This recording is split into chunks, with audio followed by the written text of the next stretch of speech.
the Desert Tiger Podcast. All right. So for the audience listening, the audience watching, we are here with Calgary soul and R&B crooner Ruben Young. He is an amazing artist. He's releasing banger after banger after banger, and he's working on this next chapter of his story. How's it going today, Rubes? What's up, my guy, dude? That intro was huge. You needed a mic, like a mic, like the boxing ring setup, and you would have killed that. I would have been ready to just go in. No, I'm great, man. Thank you for having me on. How are you? Oh, I'm having a lovely day, bright and sunny. Bright and sunny as always here in beautiful BC, so I cannot complain. Western Canada, let's go. Woo! Gotta represent, right? For real. Hey, it's not everybody does, so we gotta build it for ourselves so that we can make it from here. That part, we were talking about that. We're going to have to get into that for real. Exactly. So I want to build a little bit of those building blocks here because I mentioned we're working on that next chapter. So to give a little bit of that foundation for the listener here, you released a couple singles leading up to that debut EP, Dream State, in 2019, and it had quite a bit of success.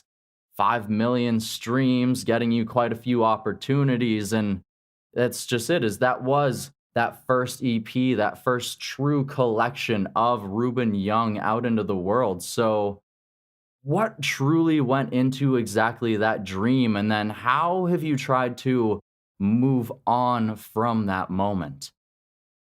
Well, yeah, I mean, that's a great question. Looked like Dream State was hard work, man. Dream State was my beginnings as an artist, that started out making songs in my mom's basement on my keyboard, like single mama house, Trinidadian, like mixed race in Calgary.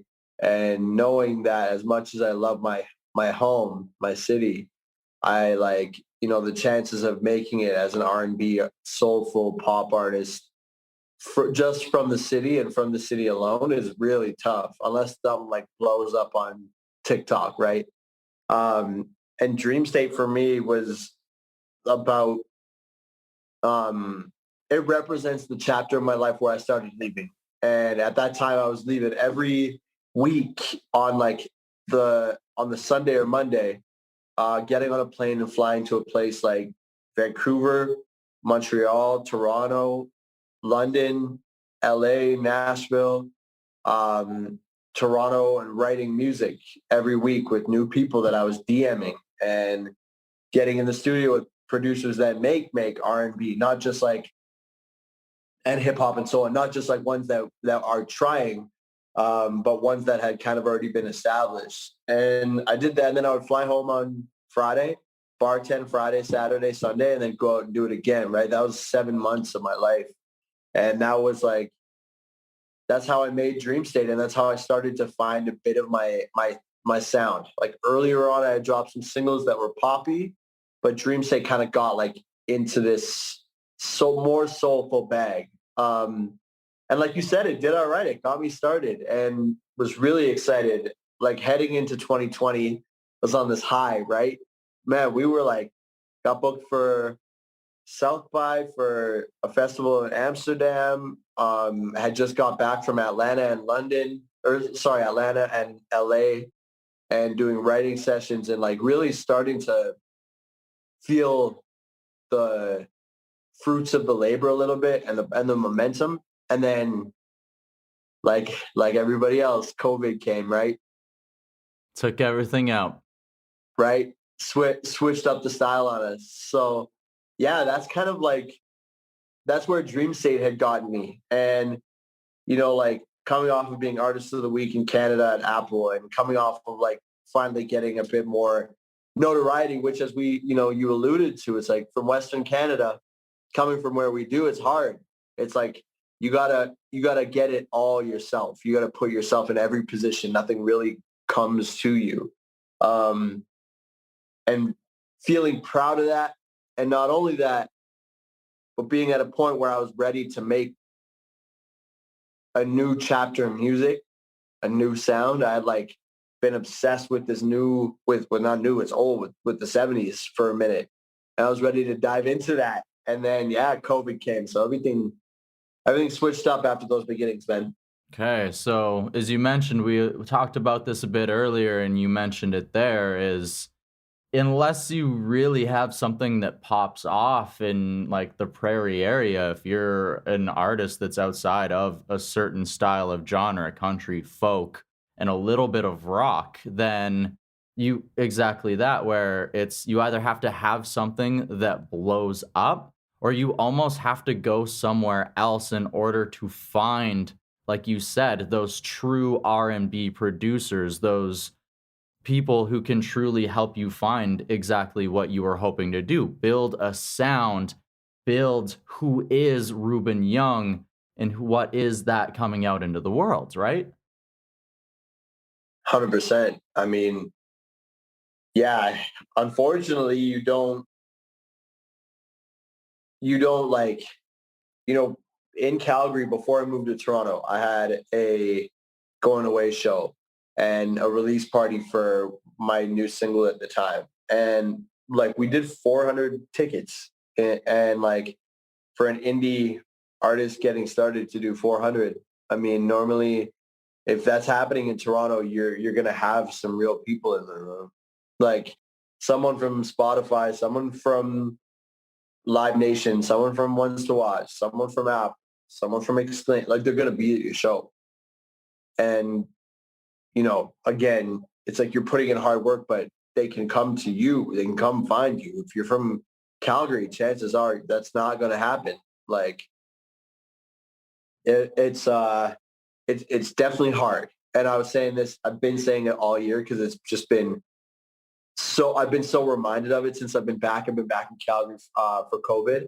And it's just such a reminder. It's like, you got to work harder if you're from here and from Kamloops and from the West Coast. You just got to go harder. Well, it's just it's sometimes you have to believe in yourself and your craft to get you through some of those low moments, cuz those low moments are going to help you appreciate those highs when you get there, cuz you don't get to 5 million streams without putting in the work. Yeah. Yeah. No, thanks, man. I appreciate that. And you don't, when you're starting out, maybe you look at numbers like that or numbers in general and you feel like once I'm there, like I know it'll be worth it, or I know that, um, I'll be fulfilled or money will be coming in and stuff like that. And then you kind of get here and you realize like that you're still so much further away from the other side. So it's also the patience of being able to like take the small wins, take the wins that you thought were bigger, understand they're smaller, take the wins that you've always wanted and understand that they don't just put you on the grass is greener side yet. It's all just like you said, one step at a time. Sooner we all like learn that, the sooner you realize what this really is. Well, you got to be able to appreciate those small victories as well, too, because everyone, when they grow up, it's always, oh, I want to be like on those big stages, rocking out in front of millions of people. But it's just it is you have to be able to appreciate those crowds of 400 people just to be able to get along to those moments, right? For sure. Yeah. Yeah, all right. So, one thing that you would also mention there is you were traveling around a lot, doing a lot of songwriting. Obviously, with COVID, that opportunity became a lot more difficult. So, did you move a lot of your songwriting online for a lot of these songs that you have been releasing? Were some of them written before everything had shut down? What of this next chapter, as you say, moving more into this R&B soul sound? When did this begin to be crafted here? Um, are you still there? Oh, there you go. Lost you for a sec. You're good. Yeah, it was. I actually distinctly remember I was in LA with my old manager. We were driving, and yeah, I grew up in Seoul. Like in my house, it was like Luther Vandross, Teddy Pendergrass, Marvin Gaye upstairs, and then downstairs was like um, Raphael Sadiq and neo soul and hip hop, and that's what I lived in. And growing up as like this biracial kid in Southwest Calgary with a brown mom, black brother, and these cultural these like tastes that we have at home. And then I go to school and not really feel like I fit. And then I would take things at school and learn from them and then come home and realize that those don't belong in my house. And it was always weird knowing where to fit and like where I fit. And but one area that I always did know where I fit was as a music fan and like uh, as like a derivative of soulful music.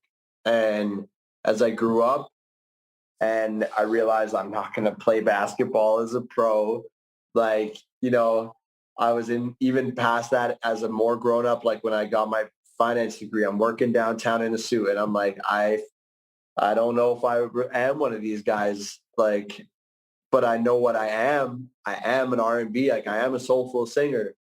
And the deeper I got into like finally writing and pursuing it, the more I was like, oh, this is what I am actually. This is it's a huge part of who I am. And once I had that, it was hard to stop. And at this point in my career, I remember being in California with my old manager, like I said, and us driving after Dream State was out and me talking about it, being like, yo, I want to pull influence from the Spinners. And because he'd been that guy, David Click Cop out of Toronto. I mean, he changed my life. He met me when I was just a dude trying to make songs in Calgary. And he saw a vision for me. He saw who I am. He saw the music that I love and pushed me to grow and put more James Brown in front of me and then would put producers who make that kind of music in front of me. And so before the pandemic, I had spent like 4 months writing, 4 months writing music in this lane. And that's when I started songs like Flower Girl, TNT, Sweet Loving Woman, and a lot more of the stuff that you know the world's gonna hear soon. So yeah. And it's all just kind of evolved over since then. Okay. Okay. So just continuing to progress and grow as you learn this style, as you figure everything out here. Exactly. That's exactly it, man. All right. So yeah, so continuing to grow as you progress into this style, as you learn, as you continue to, as we said, meet more producers who are well versed inside of this style. And I want to talk about the first piece of this new chapter that you released at the tail end there of 2020 with Flower Girl. So take us a little bit behind Flower Girl. What does it mean to one Ruben Young? Flower Girl as a song, it means an escape. It means a person or a trip in all senses of the word that get you out of your struggle, out of your stress, out of that day-to-day part that fills your head and it just takes you out of it. And I had like, you know, we all experience that in different ways. Like some people literally hop on a plane. Some people do it is in a person, in a partner. And some people it's through, you know, like some psychedelics. And I kind of put them all together based on some personal experiences and based on just like where I was at and based on beat. Like I heard this psychedelic washed out 70s trip of a song and I was like, yo, this is great. And what it represents beyond that is I wrote Flower Girl with a bunch of my best friends from Calgary, my hometown, like friends who aren't a part of the music industry. They're not songwriters. They're just like cool ass people that I love and that as an artist growing up in this world and being dedicated to it with no other friends or barely any other friends that are in it, it gets lonely sometimes because you feel like you can't share the journey with the people that you normally would if you worked a regular 9 to 5. And so I just wanted to like take a second, bring some of my people along for the journey with me. And Flower Girl was like a beautiful kind of step for that. Okay, so sort of representing those people who have helped to build you that community of musician friends, no matter how big or how small it may have been, that helps to get you through some of those crucial building moments into the now with the new. Yeah, for sure. I mean, like most of them aren't musicians at all. They were just like my roommate, like my best friends that I let them all write a little part of the song, and then I let them like that's how the song happened, and then after that's how the song started, and then I decided to just take it and send it to more of my friends and get them all to throw a line in, and then I got them all to sing at the end. If you watch the music video, you can hear like there's a room full of actually if you go check my YouTube, you'll see it too. There's a room full of my friends like at a party all singing the last part of the song, the bridge. So it's really cool. Something I'll remember. And you just like, I just wanted to enjoy the process, man. I hit that point where I'm like, no matter where this thing goes, I want to enjoy the process more instead of tripping out about how big, small, successful, not the music and I are. It's just like, if you love it, you love it. And that's Flower Girl for real. Absolutely. And that's an important part too, because we talked about the building process of trying to get to those moments, get inside of those rooms, meet all of these people. But at the exact same time, you have to enjoy all of these moments so that you don't lose that drive, that fire, so that you can continue to put yourself out into the world and continue to be the best artist that you can be, regardless of whoever you're working with. Yeah. I mean, it's like, comes back to like a matter of like, why are we here?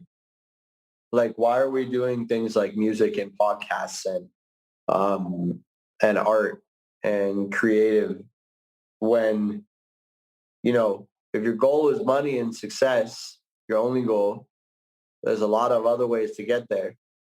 And like, as a dude who has a business degree, as a dude who wants that success, like I've had to ask myself that many times on this journey that is very long and is a slow build, especially on the back end of it and on the financial part. And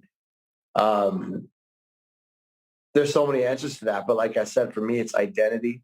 For me, it's where I felt safe in my life in this music. It's also, you know, I'm obsessed with the vision and the idea of creating something myself and it impacting people's lives, especially through something like music. And then lastly, it's the journey, man. It has to be. It sounds like corny, but when you've been doing this for long enough, you realize like you got to enjoy the shit out of it. Am I allowed to cuss on here? Absolutely. Are we cussing? Ah, go right ahead. We're cussing, man. Now we're Breaking out the cuss words. Oh, man. here we go. But no, you gotta enjoy the ride. And I kind of have been taking step at a time, whether it was through Flower Grow with TNT to truly enjoy it. Like truly enjoy it. But whether that means getting my best friends on songs, whether that means going to hit up an artist or a band that I've always wanted to work with and asking them to get on a song. It's just like let's start risking it and investing more into the process, you know? Adding a little bit more of that soul to the recipe. Hey. Yeah, all right. So, of course, you mentioned this new single, this latest track, TNT, there, where you got to team up with the likes of One Buddy. Quite the opportunity there. So, like we mentioned, this past year, it's been a little difficult with everything else. So, when did TNT actually come together? Because anyone who's seen your social media sees there's pictures of you and Buddy together. So was this written and recorded beforehand? Was there a small window where you guys were able to make something happen here? How did this come together for this track here? Well, I wrote TNT. TNT was one of the first songs I wrote after that California trip I told you about, when I got inspired to try to make music that's inspired by the icons that made me fall in love with music in the first place, right? So I wrote TNT like last February, and then it used to be called Liquid Peppermint. That was a process of creating it, and it was like a goofy song about like a girl's perfume hypnotizing you, or just something that made no sense, nonsense. And then it evolved. We rewrote it with Terrell Morris, and then we got the guys from Busting the Bass to play horns on it. And then it was done. And I remember driving with my old manager being like, yo, we could put a feature on this, hey? Because I used to rap on verse 2. So, like, nobody's going to hear it, but it used to be me on there. And then, I don't know, we started like, my manager and I split, so I kind of had to handle this part all on my own, which was a whole ass adventure. But yeah, I started looking around and kind of shopping for feature opportunities. And yeah, when I heard that Buddy was into it, I was like, I mean, he's one of my favorite artists in the world. And I've been listening to him since the album, and like not even since like Janky era, like early Buddy. And anyways, yeah, for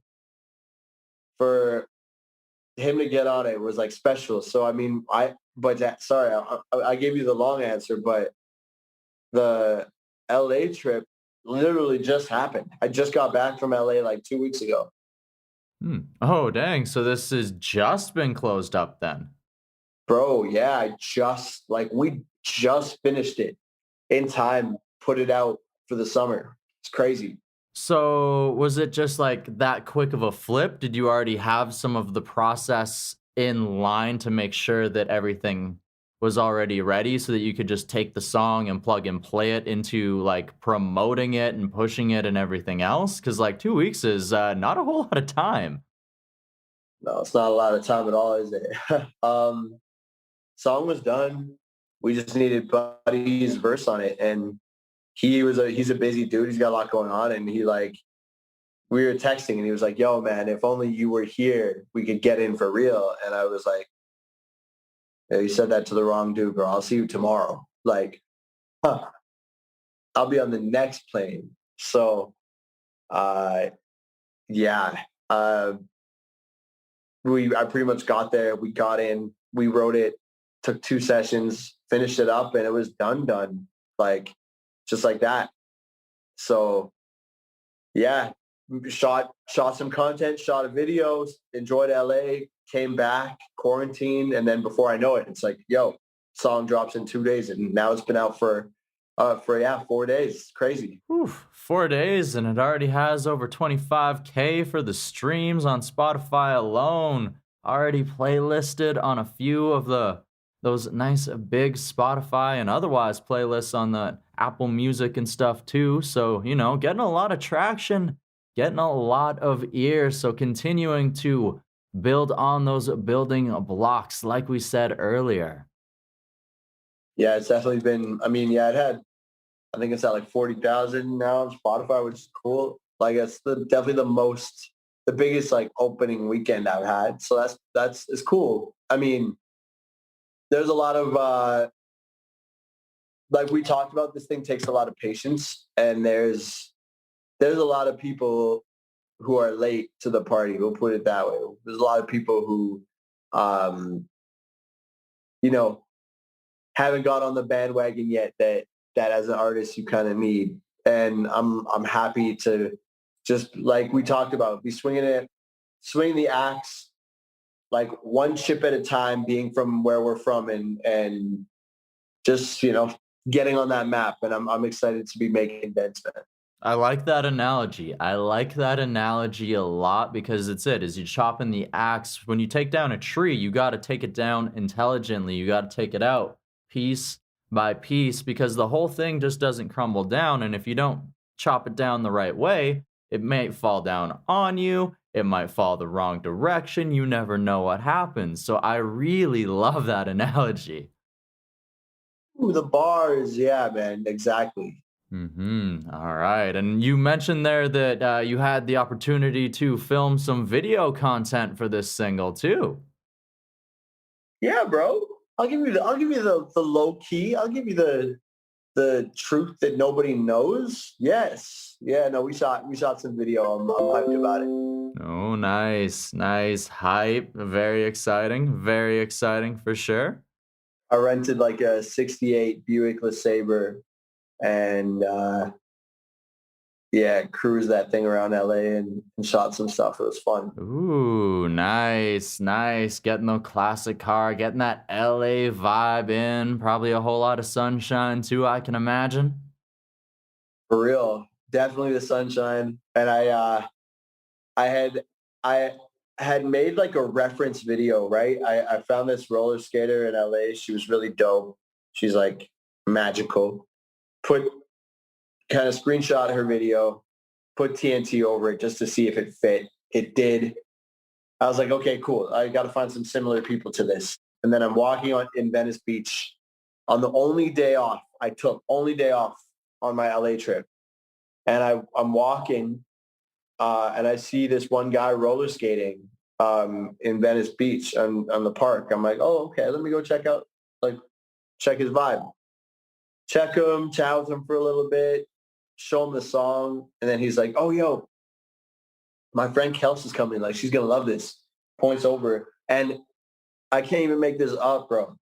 Kels, his friend that just pulled up, is the girl whose video I stole off the internet. No way. Yeah. And next thing you know, she's in the music video. It's crazy. Oh, what a small world, man. That is incredible. Serendipity, man. It's like, honestly, this song is serendipity. It's like, yeah, I would bore you talking about how many different ways, like, it's almost like you put in the hard work, you call, and like, I don't know, yeah, the universe or whoever's up there answers. And yeah, it's been a beautiful process, man. All right. Fantastic. Fantastic. A beautiful process, some beautiful music as well. And earlier you mentioned being raised by a single mother who I know happened to, from my research, influenced a bit of your music here, that soul sound and otherwise. So what has your mom's reactions been like to some of this new Ruben Young music? Oh, it makes her happy, man. It makes her happy because she knows that started with her. She knows that it's all her playing her CDs and playing her little tapes and just her sweetness and that era of music that she loves so much and watching her light up when it comes on. I kind of dreamed about doing the same thing for her and for other people with my music. So she's so happy to hear the live horns and the live bass and the backup singers. And I actually just put out a song called Sweet Loving Woman I guess like a month and a half ago. And that was for her. So Oh, okay. Okay. Giving that shout out around Mother's Day time there. it was like 2 days before Mother's Day. Exactly. Ah, all right. All right. Nice. Nice. Low key showing that love. That's it, man. Ah, got you. Got to. Got to give love to those who raised us, especially a strong single mother, because there's a lot of them out there and they don't get nearly as much credit as they deserve. No, they don't, man. People don't know. People don't know that those women are working overtime on overtime. Given everything they have to raise that next generation, to make sure that next wave of Ruben Youngs is helping to make dance floors everywhere groove and jive and stay alive.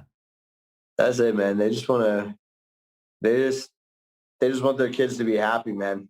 Especially these immigrant moms. Like, they just want to give their kids a life that was different than theirs and better. And they put it all on the line, man.